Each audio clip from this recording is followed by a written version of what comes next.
What's up, guys? Thanks as always for supporting the show. It would mean a lot to me if you would take a second to scroll down and hit that subscribe button so you don't miss any more of our videos. Also, make sure you follow us all over social media so you don't miss any of our content or show announcements. First question: what is LeBron's best shot at a fifth ring?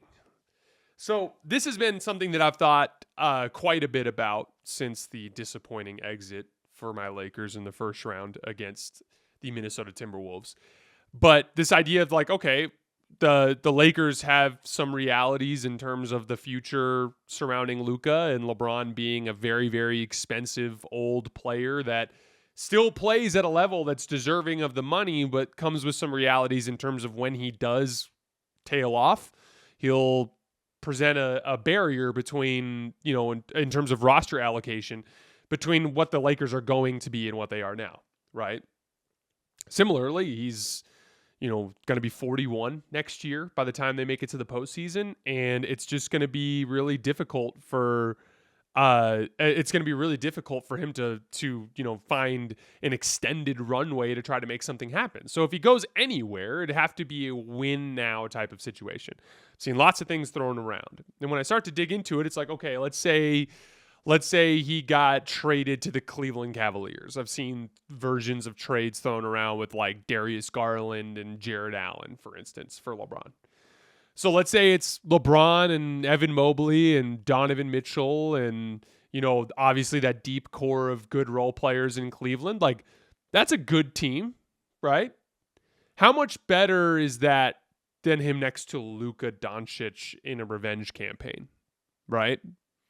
Let's say he goes to Golden State. If they were to pull some sort of magic along those lines, like LeBron, Steph, and Draymond, it's a really good team. I think LeBron would be such an amazing natural basketball fit in the Golden State system. But do I think that old LeBron and old Steph with Draymond is a better chance to win the title than LeBron James and Luka Doncic in a revenge campaign? You start to poke around at different options. Oh, what if he goes to the Knicks? Okay, so it's LeBron and OG Anunoby and Mikal Bridges and Jalen Brunson. It's a really good team. Really fun team. Open Eastern Conference. There's a lot of kind of elements involving the East that make that somewhat interesting, but is it better than LeBron with a Luka Doncic on a revenge campaign is what I keep coming back to. I talked about this a little bit last night. Luka did not have a good postseason. Never really got fully back into rhythm after his injury this year. Looked in pretty poor condition in that first round series. But I really do think we're going to get a very, very engaged version of Luka next year and a very well-conditioned version of Luka next year. And when Luka Doncic is healthy and in rhythm, he's one of the very best players in this league. Last year, if you guys remember, in our who's got the belt video after the season, I literally said that it was Luka after beating the guy that beat the guy and being more or less the most impressive player in the postseason last year. So as I look at it, I keep coming back to this idea that give me Luka Doncic in a season where he's supremely motivated, next to, this deep roster of, not as deep as it needs to be, and they'll need to make some changes this year, but they've got some high-level players. Rui Hachimura is a high-level player. Austin Reeves is a high-level player. Dorian Finney-Smith is a good role player. Jared Vanderbilt's capable of being a good role player, right? They've got guys, and so they've got to make some changes. They got to find a center. They might have to seriously consider moving a guy like Austin Reeves or Rui Hachimura. That is a redundancy, but that's a vehicle with which to bring in additional talent. And I keep coming down to, if you give me a group of athletes that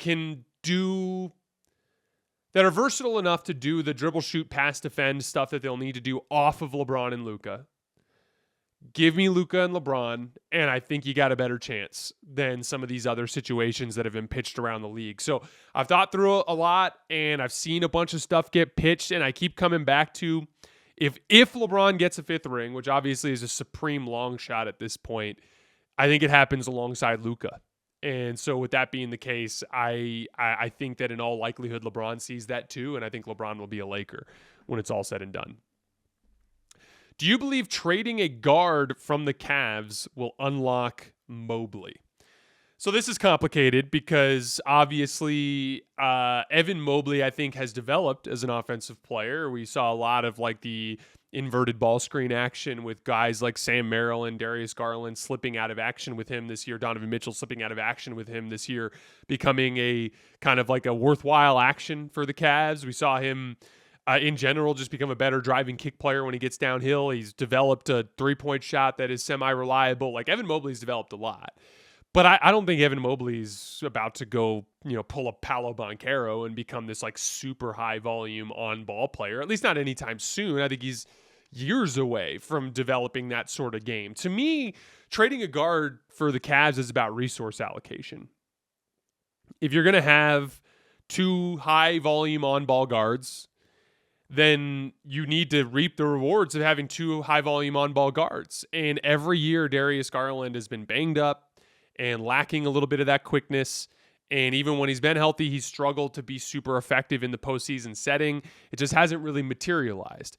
And it comes with the downsides of like when he's injured, all of a sudden you're just down a very expensive contract slot that you're not getting anything out of. Or when he's being attacked on defense because of his size limitations. Like there's a certain amount of like when Darius Garland is not at his peak, it doesn't look like a championship roster. And so if you believe that Darius is going to like come together and put it all together and be healthy and be the best version of himself when it matters, then yeah, it's worth sticking with it. But like at a certain point, you've got to read the room and be like, okay, this guy's just kind of struggled to hold up physically and maybe this doesn't ever come to fruition, right? And so what trading a guard would do is not so much to me about unlocking Evan Mobley as like some sort of super high-powered offensive weapon.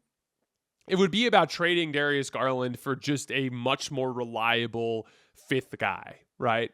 When you started to dig into it this year, it was like, oh man, Jared Allen didn't really materialize into a reliable playoff player this year. Neither did DeAndre Hunter. Neither did Ty Jerome. And all of a sudden you zoomed out from that playoff run and it was like, man, Donovan Mitchell and Max Strus and Evan Mobley were like the only three Cavs that you felt really good about throughout that postseason run. And so bringing in another wing, a guy that is basically like a really, really high level starting version of a DeAndre Hunter that can slot Max Strus at the 2 and give yourself a little bit more, just reliable ceiling when you get to the postseason would be something worth exploring. But again, it's all about, that doesn't mean you just trade Darius Garland for the sake of trading Darius Garland.